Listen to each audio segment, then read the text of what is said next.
Pada zaman dahulu di negeri antah berantah, hiduplah sepasang suami istri yang sangat miskin karena disumpahi oleh Bantara Indra dan sangat dibenci orang. Setiap kali mereka mengemis di pasar dan kampung, mereka dipukuli dan diusir hingga ke hutan. Oleh karena itu, tinggallah sepasang suami istri itu di hutan dan memakan batang kayu serta buah-buahan. Setelah beberapa lama, istri si miskin hamil selama 3 bulan. Sang istri ingin sekali buah mangga yang ditanam di taman raja. Si miskin pun terketuk hatinya karena dahulu ia di keindraan waktu menjadi raja, ia tidak ingin memiliki anak, namun sekarang ia akan memiliki anak dan berkata, Apakah kamu tidak tahu tentang masa lalu kita? Jangan meminta sesuatu. Kita tidak bisa mengambil buah mangga yang ada di taman raja. Setelah istrinya mendengar perkataan suaminya itu, ia semakin menangis. Lalu suaminya berkata, Diamlah istriku, jangan menangis. Aku akan mencarikan buah mangga itu dan memberikannya padamu. Istrinya pun berhenti menangis. Lalu si miskin pergi ke pasar mencari buah mangga.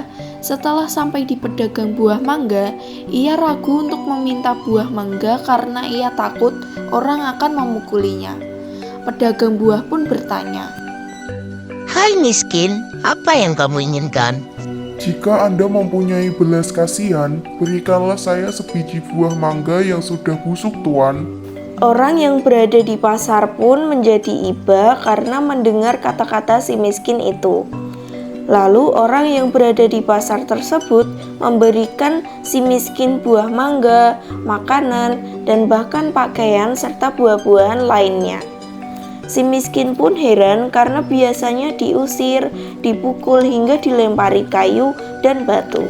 Setelah ia berpikir seperti itu di dalam hatinya, ia pun pergi ke hutan untuk menemui istrinya.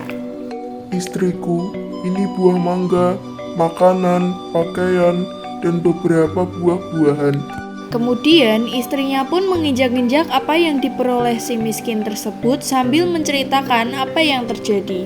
Istrinya pun menangis dan tidak mau makan jika bukan buah mangga yang ditanam di taman raja dan berkata, Biarkan saja aku mati. Si miskin pun sangat terpukul melihat perbuatan istrinya. Kemudian ia pergi menghadap Maharaja Indradewa yang saat itu sedang mengadakan pertemuan raja. Lalu ia masuk ke dalam dan Baginda Raja pun berkata, Hai miskin, apa yang kamu inginkan?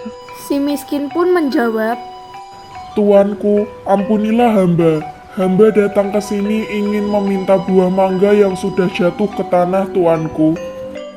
Apa yang kau ingin lakukan dengan buah mangga itu? Untuk dimakan, tuanku.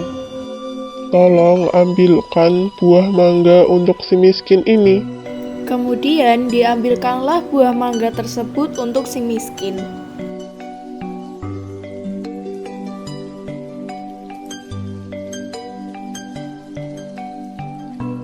Setelah itu, si miskin pun berjalan pulang ke rumahnya. Setelah dilihat sang istri akan si miskin membawa buah mangga, ia pun tertawa senang sambil memakan buah mangga tersebut. 3 bulan kemudian, sang istri menangis ingin makan buah nangka yang ditanam di taman raja. Dengan cara yang sama, si miskin pun mendapatkan buah nangka yang ditanam di taman raja untuk istrinya yang sedang mengidam itu. Selama istri si miskin hamil, banyak makanan, pakaian, beras, dan peralatan yang diberikan kepadanya.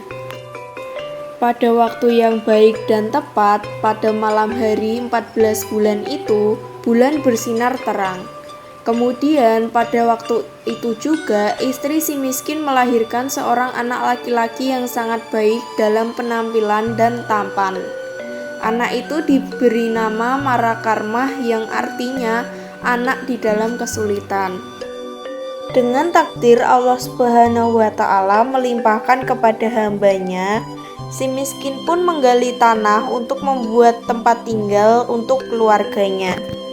Ketika ia menggali tanah untuk menancapkan tiang, ia menemukan telaju besar yang berisikan banyak emas.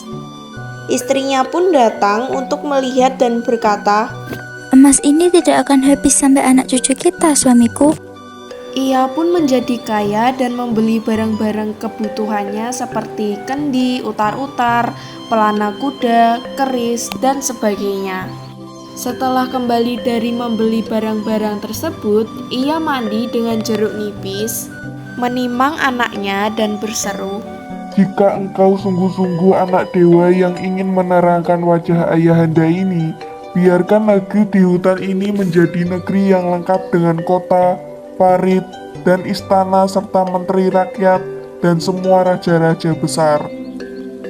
Terkabullah permintaan itu dan si miskin menjadi raja dan berganti nama menjadi Maharaja Indra Angkasa.